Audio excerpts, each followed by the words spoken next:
Since my crappy internet signal is down, I guess I'll have to film a few videos until these people get their lazy asses up and fix the signal for the thing.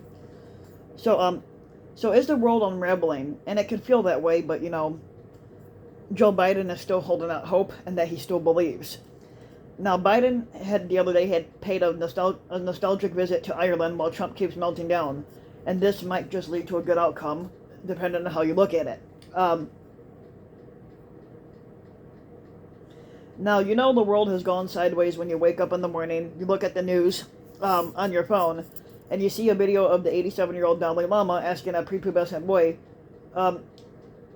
to do something that you wouldn't think in your mindset. And then by 8:30 a.m., basically, there was 3 emails from friends of a former squatter. Anyway, Trump doesn't have any friends. Basically, they said he had risen, he hates abortion, and he is pro-guns. Now, you think that they were talking about Jesus and not Donald Trump, but who the fuck knows? And before I could digest that lunacy with the proper humor and a plump, people got notifications that a gunman had walked into a bank. Basically, Brian Kareem had gotten a notification that a gunman had walked into a bank in his hometown of Louisville. Or, basically, it's pronounced Louisville for the uninitiated, for the people that have never been there, and not Louisville. And they initiated the 146 mass shooting this year alone, in which that one killed 5 people and injured 9 others before police officers neutralized that threat. Immediately, Brian Kareem had called friends and family to see if they were all right, and he found out as he was walking down Pennsylvania Avenue in the fresh morning air that he knew at least one of the victims. He headed toward the White House and was distracted by the sweet, pungent aroma of someone smoking weed, as well as the thick scent of sunscreen from a mother and 3 children in front of me.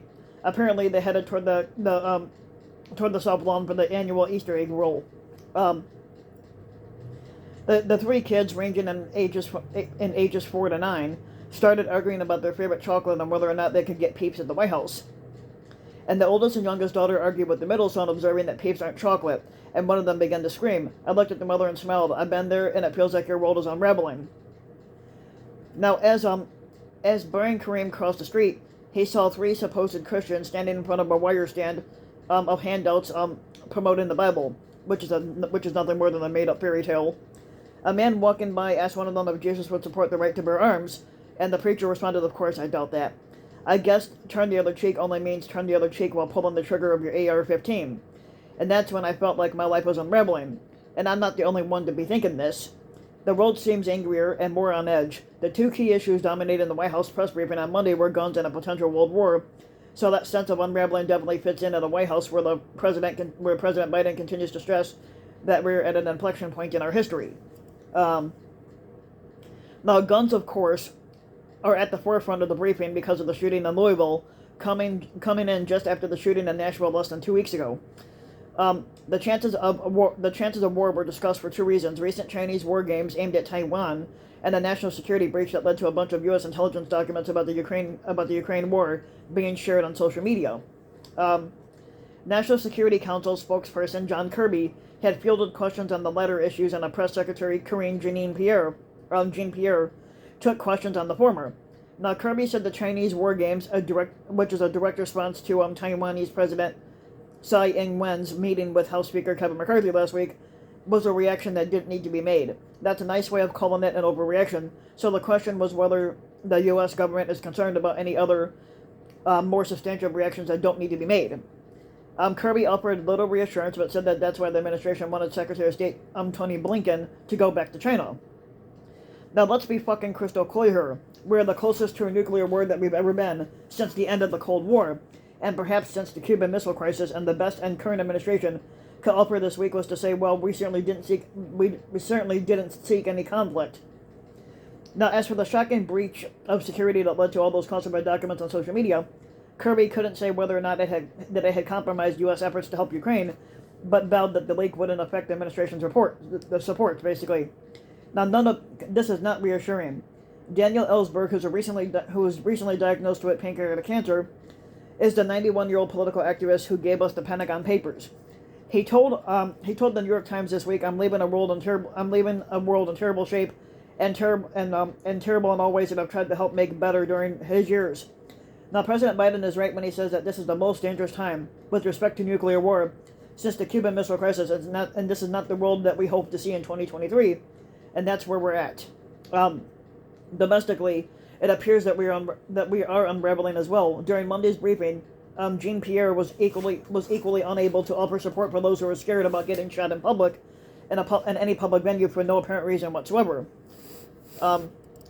She did explain, though, when I asked what Biden, when people asked what Biden wants to get, if Biden wants to get something done, which he does, and she says, "Look, but we've taken action. This is a president who has taken historic actions on this issue, and he's not sat back. He's not put his feet on the table and let the issue pass by him." Basically, Brian Kareem asked why Biden, the guy who got a historic bipartisan deal done on infrastructure, cannot even get Republicans and Democrats together to discuss the gun issue because Republicans don't give a shit. Could he at least get them to the White House to talk? His latest statement demanded safe storage, background checks, and liability for gun manufacturers, and of course the Republicans immediately trashed it. Basically, Brian Kareem asked Jean-Pierre that question in the briefing room, and while he got news updates on his phone. And 2 hours after the mass shooting in Louisville, another one occurred a mile and a half from the first one at Louisville Technical College. It claimed the life of one man while a woman was injured. The two shootings were called unrelated, but I see a relationship here. Both incidents involved guns. Now let's get fucking real. I've never known a mass shooting that was carried out by a sane person. So people with no criminal past, they need background checks and cooling off periods. It's the guy who brought a AR-15 a week ago and has never owned a firearm before that I'm worried about. And not so much the guy next door who has romantic fantasies about shooting up his Glock. Gun enthusiasts don't get the point, and perhaps they don't want to. Now that is not too different from the international problem of using nuclear weapons. And I'm not as worried about Russia, China, or the U.S. launching its ICBMs than about the lunatic in North Korea, or a stray actor in a war zone who could then trigger a larger conflagration that might lead to annihilation of life on our planet.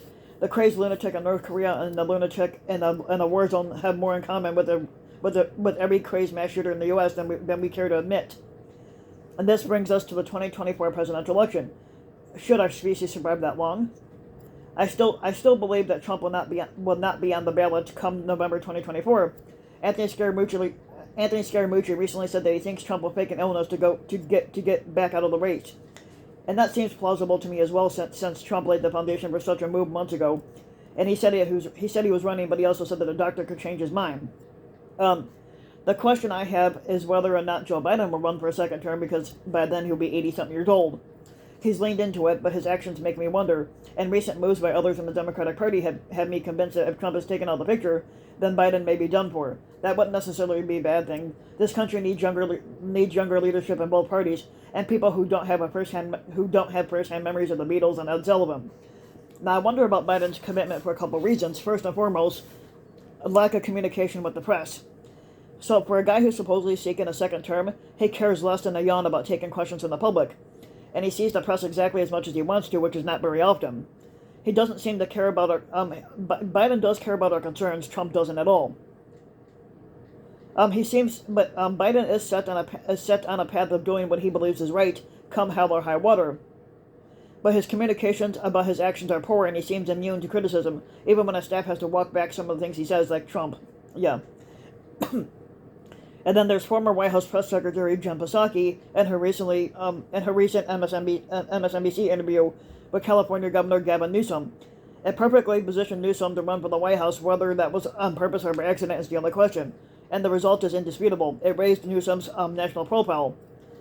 And finally, there was Biden's recent trip to Ireland this week. A nostalgic tour to Biden's ancestral home, and tied to the 25th anniversary of the peace deal that ended the troubles in Northern Ireland. Now this is a journey that we've been told that Biden wanted to make during his first year in office, and it sure looked like something you do just before you hang up your spurs for good. A second term nostalgia trip with some obligatory politics that's wedged in between castle and seaside visits. The deciding factor for Biden may be how many more indictments get hung around Trump's neck during the next 9 months. Each new charge will help bail that cat, and it will make another run for and he will make another run for the presidency, and it will make the squatting exponentially more difficult for Trump. As an aside, putting one thing aside, one thing is becoming abundantly clear. The prosecution of Donald Trump will ultimately result in the prosecution of other elected officials for their many nefarious and criminal activities, perhaps even if the Trump prosecution fails, which it won't. Now, everyone from Mike Pence and Bill Barr down to the lowest elected school board member should and will be held accountable, and that's a fucking good thing. That could oh shit, oh fuck me, doggy. Okay, I just spilled some coffee, but don't worry. Everyone from Mike Pence and Bill Barr down to the lowest elected school board member should and will be held accountable, and that's a good thing, like I said. But that also could be but this could also be a factor in Biden's proposed re-election campaign too. He's watching the Republican Party unravel before our eyes, and at some point he may simply decide to wash his hands and walk away. And he'll probably be more than happy to visit those green hills of Ireland again. But then again, perhaps he wants that one last election of his lifetime, and perhaps he needs it. Perhaps he thinks the world needs him, for we are indeed living in dangerous fucking times. At the end of the day, I know this much: cool heads and logic must hold sway in dealing with Ukraine and China. If we hope to solve these problems, and so far Biden is the only person with a solid grasp of those things, and that can make him indispensable for the immediate future. Now, back at home, Biden is closer to reality on the gun issue than a majority of the Republicans are. And I know that the gun lobbyists and enthusiasts, while admitting there might be a problem with gun violence, are loath to do anything, and they will resist any effort to solve that problem. Now, here's a simple question for them: why not try it another way? Give it a shot. Your way hasn't worked, and it never had, and it never will. Arming teachers, arming everyone. Have you lost your fucking mind? I've been to those places where everybody's got guns, and that's fucking called a war zone. I know that Donald Trump is a causative agent in all this chaos, and that as the walls collapse on him, he'll lash out and distort reality even more, which he's known for. And Michael Cohen said something on Tuesday, on Tuesday night that rings true. People say that it's Adderall, but it's not. Donald Trump lives to hate everything. Donald Trump is motivated by hate and revenge. He gets his energy from it. Donald Trump proved Wednesday that by filing a $5 million lawsuit against Cohen, it will go nowhere, of course, but it's simply meant to intimidate Cohen or anyone else who will testify against him. And Trump's negative energy continues to add to our fears that everything from gun control to nuclear policy is unraveling, and it shows up in just about every aspect of our life. He's Ahab attacking the whale or Khan, stabbing at Captain Kirk for hate steak. Now, Joe Biden is actually right to tell us that he has hope, and why? Because a whole lot of this chaos is just Donald Trump unraveling, and not us. And with a little fucking luck, some people and a healthy bit of logic will all survive the fucking Trump tornado hate, the Trump tornado of turpitude or in terror. And hey, Brian Kareem said he saw the woman and her 3 kids after they left the White House, and they survived with chocolate and smells. If they can survive that, we can too. So if you like the video, you can give the video a like and subscribe to my channel, RBW King. You can also hit the notification bell so that you've been notified when a new video comes out. You can also go ahead and leave a comment, let me know what you think. And if you want to support my work even further, you can donate to my Patreon link, which you can find in the About section of YouTube, and for just a little as a few bucks a video or a month, your donation can help go a long way, and thanks for listening.